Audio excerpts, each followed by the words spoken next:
പ്രേക്ഷകരോട് ഭയം വേണ്ട, ജാഗ്രത മതി എന്ന് പറഞ്ഞുകൊണ്ട് ഒരു വാർത്ത ലോകാരോഗ്യ സംഘടന പറഞ്ഞ പുറത്തുവിട്ട വാർത്തയാണ്. ഇന്നത്തെ പ്രധാനപ്പെട്ട ദേശീയ ദിനപത്രങ്ങളുണ്ട്. വീണ്ടും കോവിഡ് വരുന്നു എന്നാണ്. തെക്ക് കിഴക്കൻ Asia, Hong Kong, Singapore, China, Thailand തുടങ്ങിയ രാജ്യങ്ങളിൽ കോവിഡിൻ്റെ പുതിയ വകഭേദമായ LF7NB1.8 ഈ പറയുന്ന 2 പുതിയ വകഭേദങ്ങളുണ്ടായിരിക്കുന്നു എന്ന് പറയുന്നു.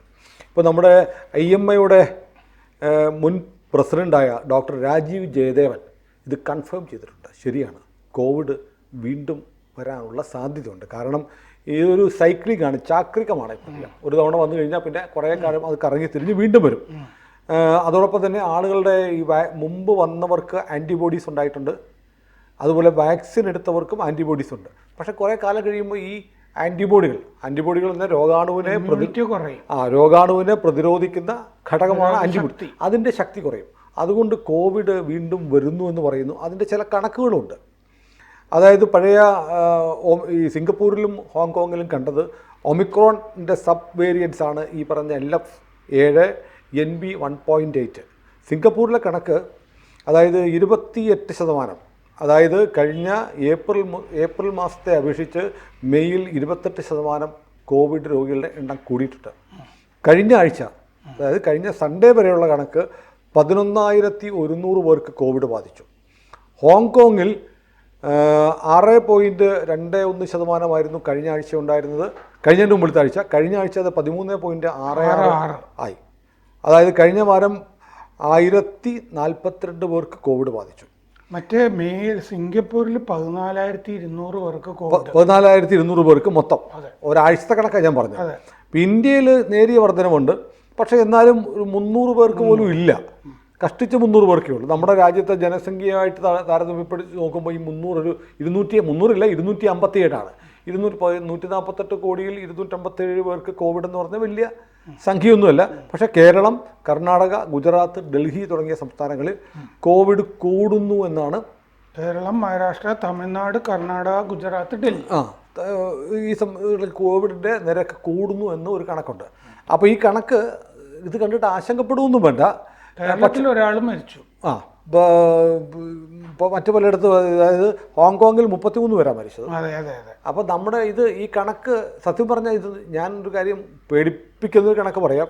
257 അല്ല കോവിഡ്. കാരണം ഇപ്പോൾ കോവിഡ് ടെസ്റ്റ് ചെയ്യുന്നില്ലല്ലോ.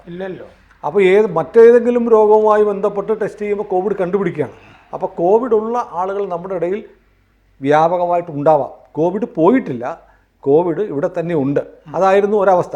പക്ഷേ ഇപ്പോൾ ഉള്ളത് ഈ തെക്ക് കിഴക്കൻ Asia, Hong Kong, Singapore, China, Thailand തുടങ്ങിയിടങ്ങളിൽ കോവിഡ് സ്പ്രെഡാവുന്നു എന്ന് പറയുമ്പോൾ സ്വാഭാവികമായും അവിടെ നിന്ന് ട്രാവൽ ചെയ്തു വരുന്ന ആളുകൾ വഴി വരാനുള്ള, അതായത് കൂടുതലാവാനുള്ള ഒരു സാധ്യതയുണ്ട്. പക്ഷേ ഇപ്പോഴത്തെ വകഭേദങ്ങൾ വലിയ അപകടകാരിയൊന്നും അല്ല എന്നാണ് കേൾക്കുന്നത്. അപ്പോൾ ഞാൻ ആലോചിക്കുന്നത്, വീണ്ടും കോവിഡ് വരുന്നു ലോകവ്യാപകമായി വരുമ്പോൾ, പണ്ട് കോവിഡ് കാലത്ത് എന്തൊരു ഭീകരാവസ്ഥയായിരുന്നു അല്ലേ. കണ്ടെയ്ൻമെൻറ്റ് സോൺ ഒക്കെ ഉണ്ടാക്കി നമ്മൾ തടവുള്ളിയെ പോലെ കഴിയുന്നു, പുറത്തിറങ്ങാൻ പാടില്ല, പുറത്തിറങ്ങുന്നവരെ പോലീസ് പിടിക്കുന്നു. ഫോറിനിൽ നിന്ന് വന്ന ഒരുത്തന്നെ തിരുവല്ല ഭാഗത്ത് റോഡിലൂടെ ഓടിച്ചിട്ട് പിടിക്കുന്ന വീഡിയോ ഒക്കെ നമ്മൾ കണ്ടിരുന്നു. അപ്പോൾ ആളുകൾ കൂടുന്നിടത്തേക്ക് ഡ്രോൺ പറന്ന് വരുന്നു, അവിടെ നിന്ന് എണീറ്റ് ഓടുന്നു, എന്തൊക്കെ ആയിരുന്നു അല്ലേ. അപ്പോൾ അങ്ങനത്തെ ഒരു ആശങ്കയ്ക്ക് ഇനി ഇടയുണ്ടോ? അതായത് 2 കാരണങ്ങൾ. ഒന്ന്, ഈ പറഞ്ഞ പോലെ പ്രതിരോധ ശക്തി ഇല്ലായ്മ.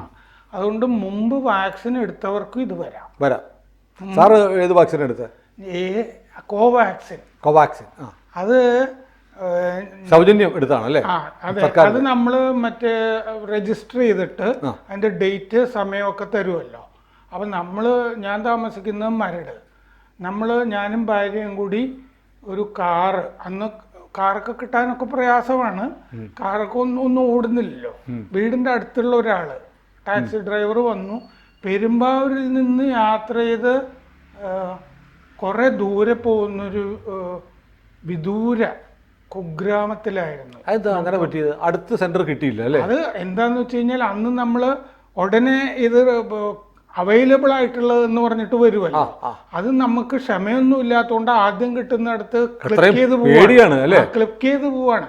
ജീവനിൽ കൊതി, പേടിയെന്ന് പറയാൻ പറ്റില്ല, എന്നാലും നമ്മളോട് ഏതായാലും പറഞ്ഞിട്ടുണ്ടല്ലോ. ആ കാലത്ത് ഞാൻ ചെയ്തത് എന്താണെന്ന് വെച്ച് കഴിഞ്ഞാൽ, ഞാൻ പറഞ്ഞല്ലോ, പേടിയല്ല, നമ്മൾ ജീവിതത്തിൽ എല്ലാം കാണണമല്ലോ. മഹാമാരി, പണ്ട് സ്പാനിഷ് ഫ്ലൂ എന്നൊക്കെ പറഞ്ഞിട്ട് തിരുവിതാംകൂറിലുമൊക്കെ വന്നതായിട്ട് കേട്ടിട്ടുണ്ട്. ഈ 19-ാം നൂറ്റാണ്ടിൻ്റെ തുടക്കത്തിലോ വസൂരി ഇങ്ങനെ ഒരുപാട് സംഗതികൾ വരും.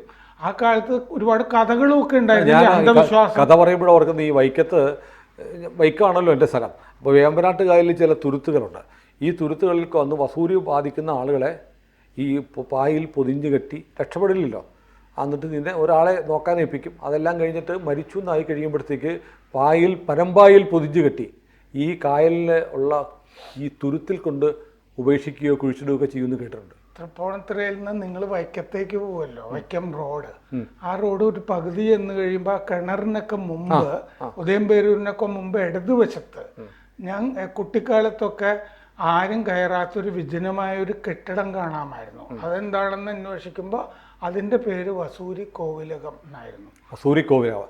അതെന്താണെന്ന് വെച്ചാൽ ഈ കൊട്ടാരക്കാരൊക്കെ പണ്ട് വസൂരി വരുമ്പോൾ അവരെ കൊണ്ടിടാനായിട്ട് ഉപയോഗിച്ചിരുന്ന സ്ഥലമാണ് ഈ വസൂരി കോവിലകം. VS അച്യുതാനന്ദൻ പറഞ്ഞു കേട്ടിട്ടുണ്ട്, അദ്ദേഹത്തിൻ്റെ അമ്മയ്ക്ക് വസൂരി ബാധിച്ച് ഒറ്റപ്പെട്ട ഒരു ചെറിയ കുടിൽ കിട്ടുമ്പോഴത്തേക്ക് ഇദ്ദേഹം പോയി, കുട്ടിയായിരുന്ന VS ഇങ്ങനെ ഓല കെട്ടിയ വീടാണ്, ഓലപ്പുരയാണ്, അതിൻ്റെ വിടവിലൂടെ അമ്മയെ നോക്കിയിരുന്ന കാഴ്ച. അതുപോലെ നമ്മുടെ എറണാകുളത്ത് ഈ കടവന്തറ ഈ മറ്റേ പുല്ലേപ്പടി പാലത്തിനടുത്ത്, പുല്ലേപ്പടി റെയിൽവേ ഓവർബ്രിഡ്ജിനടുത്ത് ഒരു ജില്ലാ ഹോമിയോ ആശുപത്രിയാണ്. ജില്ലാ ഹോമിയോ വലിയ ആശുപത്രിയാണ്. അപ്പോൾ അതിപ്പോഴാണ് നവീകരിച്ച് വലിയ ബിൽഡിങ്ങൊക്കെ ആയത്. ഏതാനും വർഷങ്ങൾക്ക് മുമ്പ് അത് പഴയ കെട്ടിടമായിരുന്നപ്പോൾ ഞാൻ അവിടെ ചെന്നപ്പോൾ അവിടെ ഒരു വല്ലാത്ത തൊഴുത്ത് പോലെ തോന്നുന്ന ഒരു സ്ഥലം കണ്ടു. ഞാൻ എന്താണെന്ന് അന്വേഷിച്ചപ്പോൾ പറഞ്ഞത് പണ്ട് വസൂരി ബാധിച്ചവരെ അവിടെയാണ് ചികിത്സിച്ചിരുന്നത് എന്ന് പറയുന്നത്. അത് ഈ പകർച്ചവ്യാധി ആർക്ക് വന്നാലും കൊണ്ടുപോയി തള്ളിക്കളയുമല്ലോ. ഒരു ഐത്തത്തിൽ പെടുവര്, ജാതിയൊന്നും ഇല്ലെങ്കിലും ജാതിപരമൊന്നും അല്ലെങ്കിലും ഒരു തരം ഐത്തം ഇത് ബാധിച്ചവർക്കൊക്കെ വരും. അപ്പം ഞങ്ങൾക്ക് അങ്ങനെ വിദൂരമായ ഒരു ഗ്രാമത്തിലാണ് കിട്ടിയത് ഇത് വാക്സിനേഷനൊക്കെ. അത് ചെയ്ത് നമ്മൾ വന്നു കഴിഞ്ഞ് ആ കാലത്ത് ഞാൻ ഓർക്കുന്നത് വീട്ടിൽ പുളി തീർന്നു പോയി ഭക്ഷണത്തിനുമൊക്കെ. കൊടംപുളി അല്ല, നമ്മൾ ഉപയോഗിക്കുന്നത് വാളംപുളി ഉപയോഗിക്കുന്നത്. അപ്പം ഇത് ഒരാളോട് തൃപ്പൂണിത്തുറയിൽ അന്വേഷിച്ച് കഴിഞ്ഞപ്പോൾ അയാൾ പറഞ്ഞു, ആ പുതിയകാവ് ഭാഗത്തൊരു വീട്ടിൽ ഇതുണ്ട് എന്ന് പറഞ്ഞു. ബസ്സൊന്നുമില്ലല്ലോ അന്ന്, വണ്ടിയൊക്കെ ഓടിച്ചു പോവുകയാണെങ്കിലും ഒക്കെ വഴിയിൽ പോലീസും ഒക്കെ പിടിക്കും. ഇതേ ഡ്രൈവർ ഞങ്ങളെ വാക്സിനേഷൻ കൊണ്ടുപോയ അയാളെ തന്നെ കിട്ടി. ഞാൻ അതിനെപ്പറ്റി ഓർക്കുന്നത് എന്താണെന്ന് വെച്ച് കഴിഞ്ഞാൽ, നമ്മൾ പുളിക്ക് കൊടുത്ത പൈസ ഉണ്ടല്ലോ, അതിൻ്റെ ഒരു 4 ഇരട്ടിയായിട്ടുണ്ട് ടാക്സിക്കൂലി. നമുക്ക് സാധാരണ എങ്ങനെയെങ്കിലും ഓട്ടോയിലോ ബസ്സിലോ പോയി വരാവുന്ന ദൂരമാണത്. പക്ഷെ അതൊന്നും ഓടുന്നില്ലല്ലോ. നമ്മുടെ കൊണ്ടുപോകാനായിട്ടൊരു ടാക്സി ഡ്രൈവർ മാത്രമാണ് അന്ന് കൂടെ വന്നത്. പക്ഷെ ഞാൻ ആ കാലത്ത് ചെയ്തത് എന്താണെന്ന് വെച്ചാൽ, എഴുതാനുള്ളത് എൻ്റെ ജീവിതത്തിൽ ഇന്ന് ഞാൻ വിചാരിക്കുന്നതൊക്കെ എഴുതി തീർത്തു. എനിക്ക് വല്ലാത്തൊരു അനുഭവമുണ്ട്. എൻ്റെ അച്ഛൻ മരിക്കുന്നത് ലോക്ക്ഡൗൺ സമയത്താണ്. അച്ഛൻ വൈക്കത്തെ വീട്ടിലാണ്, ഞാൻ എറണാകുളത്തായിരുന്നു. എനിക്ക് ഇവിടുന്ന് അങ്ങ് പോകാൻ തന്നെ ബുദ്ധിമുട്ടായിരുന്നു. പക്ഷേ അച്ഛൻ മരിച്ചു കഴിഞ്ഞാൽ ഞാൻ വൈകുന്നേരം തന്നെ എത്തി. ഉച്ച കഴിഞ്ഞ് മരിച്ചു. കോവിഡിൻ്റെ ഒരു ഓർമ്മയാണ്. വൈകുന്നേരം എത്തി. അപ്പോൾ അച്ഛന് കോവിഡൊന്നും ഇല്ലായിരുന്നു, ഒരു ഹാർട്ട് പേഷ്യൻ്റ് ആയിരുന്നു. അതിൻ്റെ സർജറി എല്ലാം കഴിഞ്ഞിട്ട് പിന്നെ ഹോസ്പിറ്റലിൽ നിന്ന് ഡിസ്ചാർജ് ചെയ്യുമ്പോൾ അധികം സമയം ഇല്ല എന്ന് പറഞ്ഞിട്ട് പിന്നെ അച്ഛൻ 6-7 മാസം ജീവിച്ചു. കോവിഡിനെ അതിജീവിച്ചു. കോവിഡ് വന്നില്ല. അങ്ങനെ മരിച്ചു കഴിയുമ്പോഴത്തേക്ക് ബന്ധുക്കളെ ആരെ അറിയിക്കാൻ വയ്യ. പിറ്റേന്ന് അപ്പോൾ അവിടെ ഉത്തരവാദിത്തപ്പെട്ട ഉദ്യോഗസ്ഥരൊക്കെ വന്നു. നേരം വെളുത്ത് കഴിഞ്ഞാൽ ചിലപ്പോൾ ആളൊക്കെ കൂടും. അതുകൊണ്ട് രാത്രി തന്നെ സംസ്കരിക്കണം എന്ന് പറഞ്ഞു. അങ്ങനെ ഞാനിവിടുന്ന് ഈ പോലീസിൻ്റെ പെർമിഷനും ഒക്കെ കമ്മീഷണറുടെ നിന്നൊക്കെ വാങ്ങിയിട്ടാണ് കാറിൽ അവിടെ ചെല്ലുന്നത്. വഴിക്ക് പരിശോധനയുണ്ട്, എല്ലാം കാണിച്ച് അവിടെ എത്തി. അവിടെ എത്തിക്കഴിഞ്ഞ് ഈ പറഞ്ഞതുപോലെ ഞാനെത്തി ഒരു 2 മണിക്കൂറിനുള്ളിൽ അച്ഛനെ ദഹിപ്പിച്ചു. അത് കഴിഞ്ഞ് പിന്നെ അവിടെ നിൽക്കുകയാണ്, തിരിച്ചു പോരാൻ മാർഗ്ഗമില്ല. അപ്പോഴും ലോക്ക്ഡൗൺ ആണ്. അത് ഈ പറഞ്ഞതുപോലെ പോലീസ് ഹെഡ്ക്വാർട്ടേഴ്സിലൊക്കെ വിളിച്ചു പറഞ്ഞ്, സൈബർ ഡോമിലൊക്കെ പറഞ്ഞ് സ്പെഷ്യൽ സാങ്ഷനും ഒക്കെ കിട്ടിയിട്ടാണ് തിരിച്ചു വരേണ്ടത്. അപ്പോൾ നമുക്കൊരു മരണം ഉണ്ടായാൽ പോലും, അച്ഛൻ മരിച്ചാൽ പോലും നമുക്ക് അത്ര സുഗമമായി എത്തിപ്പെടാൻ പറ്റാത്തത്ര വിലക്കുകളുണ്ടായിരുന്നു. പക്ഷെ പിന്നീട് നമുക്ക് തോന്നി അത്ര വിലക്കുകളുടെയൊക്കെ ആവശ്യം ഉണ്ടായിരുന്നു എന്നൊരു ആലോചന ഇപ്പോൾ പലരും പറയുന്നുണ്ട്. ഉണ്ടായിരുന്നു, ശരിക്കും ഉണ്ടായിരുന്നു എന്ന് തന്നെ എനിക്ക് തോന്നുന്നു. ഒന്നാമത് നമ്മുടെ കണക്കുകളൊന്നും ശരിയല്ല. എല്ലാ കണക്കുകളും തെറ്റായിരുന്നു. എല്ലാ സർക്കാരിൻ്റെയും, കേന്ദ്ര സർക്കാരിൻ്റെയും കേരള സർക്കാരിൻ്റെയും എല്ലാം തെറ്റായിരുന്നു. അതെ, ആ കാലത്ത് മറ്റേ നമ്മുടെ കെ ശൈലജ മന്ത്രിക്ക് ബംഗ്ലാദേശിൽ നിന്ന് എനിക്ക് തോന്നുന്നു യൂനിസിന്റെ ഒക്കെ അഭിനന്ദനം കിട്ടിയിരുന്നു എന്ന് തോന്നുന്നു. കാരണം അന്ന് യൂനിസ് നൊബേൽ സമ്മാനം എന്നൊരു പേരുണ്ടായിരുന്നു. ഇന്നത്തെ ചീത്ത പേരില്ലായിരുന്നു, ഒരു ചെറിയ തോതിലൊരു സൽപ്പേരാണ് ഇവിടെയൊക്കെ ഉണ്ടായിരുന്നത്. അപ്പോൾ അങ്ങനെ പല സ്ഥലത്തു നിന്നും അഭിനന്ദനം കിട്ടിയെന്ന് പറഞ്ഞിട്ട് വലിയ പ്രചാരമൊക്കെ ഉണ്ടായിരുന്നു. എല്ലാ കണക്കും പൊട്ടത്തെറ്റായിരുന്നു എന്ന് നമുക്കറിയാം. ആ കാലത്ത് നമുക്ക് നല്ല ഓർമ്മയുണ്ട്. ഒന്നാമത് നമ്മളിപ്പോൾ 2018 വെള്ളപ്പൊക്കം വന്നു. അതെ, അത് കഴിഞ്ഞ് 19 കോവിഡ്-19. അപ്പോൾ ആ വെള്ളപ്പൊക്കത്തിനെ വെച്ച് നോക്കുമ്പോൾ ഞാൻ ഇന്നലെ നമ്മൾ ഈ ശങ്കരാചാര്യയെ പറ്റി സംസാരിക്കുമ്പോൾ ഞാൻ തലയാറ്റുംപള്ളി പറഞ്ഞപ്പോൾ ഒരു കാര്യം പറഞ്ഞില്ലല്ലോ ഞാൻ ഓർത്തു. ഇന്ന് അവസരം കിട്ടി. അപ്പോൾ ഈ 2018 വെള്ളപ്പൊക്കത്തിനേക്കാൾ ഭീകരമാണ് ഈ 99 വെള്ളപ്പൊക്കം എന്ന് പറയുന്നത്. തകഴിയുടെ കഥയുണ്ടല്ലോ വെള്ളപ്പൊക്കത്തിൽ എന്ന് പറഞ്ഞ പട്ടിയുടെ. അപ്പോൾ ഈ ഞാൻ ആദ്യം ജോലി ചെയ്യുന്നത് ഈ MA റിസൾട്ട് വരുന്നതിന് മുമ്പേ ദീപികയിലാണ്. അപ്പോൾ ജോസ് ടി തോമസ് എന്ന് പറഞ്ഞ സഹപ്രവർത്തകനുണ്ട്, നല്ല പത്രപ്രവർത്തകനാണ്. അദ്ദേഹം ഈ 99 വെള്ളപ്പൊക്കത്തിൻ്റെ എന്തോ വാർഷികം എന്ന് പറഞ്ഞിട്ട് 1924 ഈ 99 എന്ന് പറയുന്നത്. മലയാളം വർഷമാണ് 1999, 1924 ആണ്. അപ്പോൾ ഈ ലെനിൻ മരിക്കുന്ന വർഷം, കുമാരനാശാൻ മരിക്കുന്ന വർഷമൊക്കെയാണ് 24. അപ്പോൾ ഈ അന്ന് എന്തെങ്കിലും കഥയുണ്ടോ എന്ന് എന്നോട് ചോദിച്ചു ഈ 99 വെള്ളപ്പൊക്കത്തിൻ്റെ, ജോസ് ടി തോമസ്. അപ്പോഴാണ് ഞാൻ മൈരാസി പഠിക്കുമ്പോൾ എൻ്റെ ഒരു കൂട്ടുകാരൻ പറഞ്ഞ ഒരു സംഭവം. അയാളുടെ ഒരു ബന്ധുവിൻ്റെ വീട്ടിൽ കാലടിയിൽ ഇത് തട്ടും പുറത്തും മാർക്ക് ചെയ്ത് വച്ചിട്ടുണ്ട്, വെള്ളം വന്ന കഥ, പൊങ്ങി എന്നുള്ളത്. ആ മനയാണ് ഈ തലയാറ്റുംപള്ളി മന. അത് ശരി. അപ്പോൾ ഞാൻ ഈ തലയാറ്റുംപള്ളി മനയിലേക്ക് പോകുന്നത് അന്നാണ്. കാലടിയിൽ അതാണ് ഈ തല പിടിച്ചു എന്ന് പറഞ്ഞില്ല, അമ്മ മരിച്ച കൈപ്പള്ളിയും തലയാറ്റും. അതെ. അപ്പോൾ തലയാറ്റുംപള്ളി പോയിട്ട് ഈ മറ്റേ അതിപ്പോഴും ഉണ്ട്. അത് ഈ വെള്ളപ്പൊക്ക കാലത്തും ആരോ ഈ സ്റ്റോറി വീണ്ടും ചെയ്തിരുന്നു. ആ മാർക്കിംഗ് ഉണ്ട്, തട്ടും പുറത്താ. അപ്പോൾ അത്രയും ഒന്ന് ആലോചിച്ച് നോക്കും, അത്രയും വെള്ളം കയറിയിട്ടുണ്ട്. നമുക്കിപ്പോൾ 2018 ആകുമ്പോൾ കുറച്ചും കൂടി റോഡുകളും കാര്യങ്ങളൊക്കെ വന്നിട്ട് ഇത്രയും പൊക്കത്തിലൊന്നും വെള്ളം ഒരു വീടിന്റെ തട്ടുംപുറം വരെയൊക്കെ എത്തിയ പോലെയുള്ള ഫീലിംഗ് ഒന്നും നമുക്ക് ഉണ്ടായിരുന്നില്ല. ആലുവ പുഴയിലെ വെള്ളം അങ്ങനെയൊക്കെ എത്തി. ഞാൻ ഈ വെള്ളപ്പൊക്കം കഴിഞ്ഞിട്ട് നമ്മുടെ സജി ചെറിയാൻ ആദ്യമായി മത്സരിച്ച ബൈ ഇലക്ഷൻ ഉണ്ടല്ലോ ആലപ്പുഴയിൽ. അപ്പോൾ ആ ഇലക്ഷൻ സമയത്ത് ഞാൻ ഒരിക്കൽ സജി ചെറിയാനെ കണ്ടൊരു കാര്യത്തിന് ഞാൻ എത്തി. അപ്പോൾ അദ്ദേഹം അവിടെ ഇല്ല, അദ്ദേഹം ഇലക്ഷൻ പ്രചരണത്തിന് ബുധനൂർ എന്ന് പറയുന്ന സ്ഥലത്തായിരുന്നു. അപ്പോൾ ഞാൻ ബുധനൂരെത്തി. അന്ന് മന്ത്രിയല്ല അദ്ദേഹം, ആ ബൈ ഇലക്ഷനിൽ മത്സരിക്കുകയാണ്. അതെ, അദ്ദേഹം ആ സമയത്ത് ഈ വെള്ളപ്പൊക്കം വരുമ്പോൾ നിലവിളിച്ചില്ലേ. അപ്പം സജി ചെറിയാനെ കാണാൻ ബുധനൂർ എന്ന് പറഞ്ഞ സ്ഥലത്ത് ഞാൻ ചെല്ലുമ്പോൾ അവിടെ ഒരു കെട്ടിടം വായനശാലയാണെന്ന് തോന്നുന്നു. അപ്പോൾ എൻ്റെ ഒരാൾ പറഞ്ഞു ഈ വായനശാല മൂടിപ്പോയി, 2 നിലയുണ്ട്, അതിൻ്റെ മുകളിൽ കൂടെ അവിടെ വെള്ളം ഒഴുകി.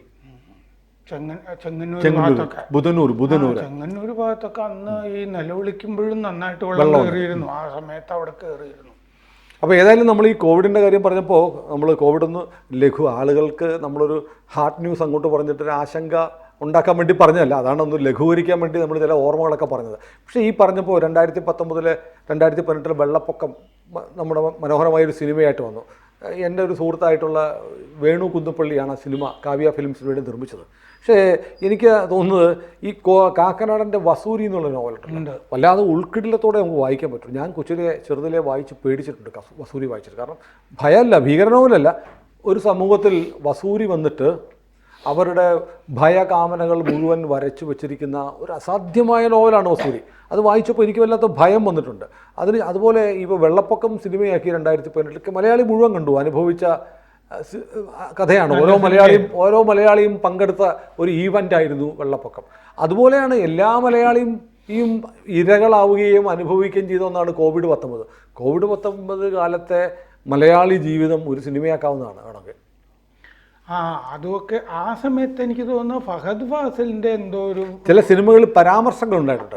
ഇപ്പോൾ എന്തോ ഈ മറ്റേ മൊബൈലിലെടുത്ത സിനിമ എന്നൊക്കെ അതൊക്കെ വന്നിട്ടുണ്ട്. ഗുണമുള്ളതൊന്നും വന്നില്ല. അല്ല, കോവിഡ് എങ്ങനെ മനുഷ്യനെ ബാധിച്ചു, ഒരു സമൂഹത്തെ മലയാളി എങ്ങനെ ബാധിച്ചു അവൻ്റെ കാരണം നമ്മുടെ ജീവിതത്തിൽ മഹാമാരി, യുദ്ധം അല്ലേ, ഡോക്യുമെന്റ് ചെയ്യപ്പെടേണ്ടതാണ്. കുറേ സംഗതിയൊക്കെ നമ്മൾ അനുഭവിക്കേണ്ടി വരുമല്ലോ.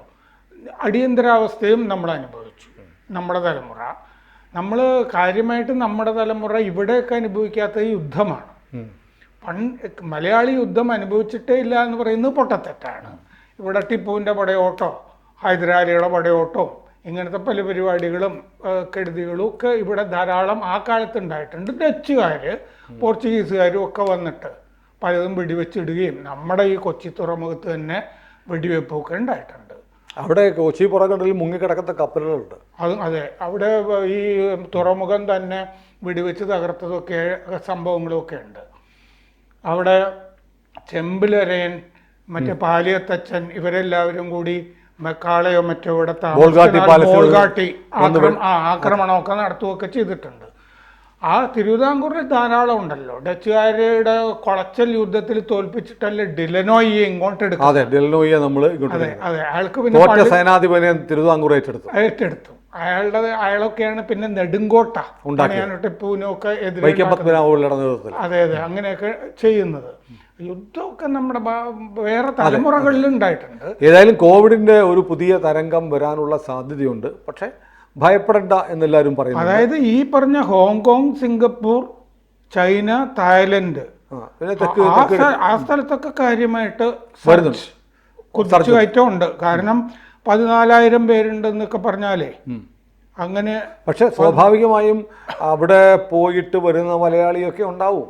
അതായത് മലയാളി ഇതിലെപ്പോഴും പെടുമല്ലോ. കോവിഡ് വന്നപ്പോൾ തന്നെ നമുക്ക് ജനുവരിയിൽ തന്നെ ചൈനയിൽ പഠിച്ചിരുന്ന ഒരു ഇന്ത്യയിൽ ആദ്യം റിപ്പോർട്ട് ചെയ്ത എവിടെയാണ് ഒരു കുട്ടി അവിടെ പഠിക്കുന്നുണ്ടായിരുന്ന കുട്ടി ജനുവരിയിൽ തന്നെ റിപ്പോർട്ട് ചെയ്തു. പിന്നെ മാർച്ചൊക്കെ ആകുമ്പോഴാണല്ലോ ഇത് രൂക്ഷമായിട്ട് വരുന്നത്. ഇതെന്താന്ന് വെച്ചാൽ രാജ്യാന്തര ഇമ്മ്യൂണിറ്റി പ്രശ്നം, രാജ്യാന്തര യാത്ര, പിന്നെ ജനിതക മാറ്റം സംഭവിച്ചിട്ടുണ്ട്. അപ്പോൾ ഏതായാലും നമുക്ക് പ്രേക്ഷകരോട് ഇങ്ങനെ പറഞ്ഞ അവസാനം ഭയം വേണ്ട, ജാഗ്രത മതി. പതുക്കെ പഴയ ഹാൻഡ് വാഷൊക്കെ എടുത്തു വെക്കുക. പറ്റുമെങ്കിൽ പൊതുയാത്രയിലൊക്കെ ഒരു മാസ്കും വെച്ചോളൂ, അല്ലേ? പിന്നെ ഈ തിരക്കുകളൊക്കെ കഴിയുന്നത്ര ഒഴിവാക്കുക.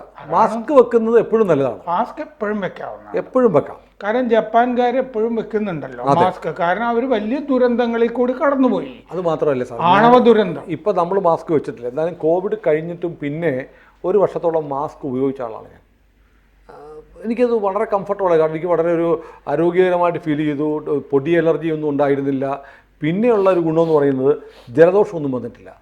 ഇപ്പോൾ കഴിഞ്ഞ കുറച്ച് കാലമായിട്ട്, കഴിഞ്ഞ ഒരു വർഷത്തിന് മുകളിലായിട്ട് ഞാൻ മാസ്ക് സാധാരണ ഉപയോഗിക്കുന്നില്ല. വലിയ തിരക്കിലൊക്കെ പോകുമ്പോൾ ഇപ്പോഴും ഉപയോഗിക്കുന്നുണ്ട്. സാധാരണ ഉപയോഗിക്കാത്തതുകൊണ്ട് എനിക്ക് ജലദോഷവും പനിയൊക്കെ വരുന്നുണ്ട്. മാസ്ക് അങ്ങ് സ്ഥിരമായി ഉപയോഗിച്ചാലോ എന്ന് ഞാനും ആലോചിക്കുകയാണ്. നാളെ മുതൽ ഷൂട്ടില്ലാത്ത സമയത്ത് ഞാൻ മാസ്ക് വെക്കുന്നുണ്ട്. സാറും വെക്കുമോ? ഞാൻ വെക്കാൻ സാധ്യത കുറവാണ്. കാരണം ഞാൻ കരുതുന്നത് മലയാളിക്ക് അല്ലാതെ തന്നെ ഒരു മാസ്ക് ഉണ്ട് എന്നാണ്. അത് കൊള്ളാം. പക്ഷെ ആ മാസ്ക് കോവിഡിനെ പ്രതിരോധിക്കില്ല. അതില്ല. കൂടുതൽ വാർത്തകളും വിശേഷങ്ങളും നിങ്ങളിലേക്ക് എത്താൻ ABC മലയാളം സബ്സ്ക്രൈബ് ചെയ്യുക, ബെൽബട്ടനും അമർത്തുക.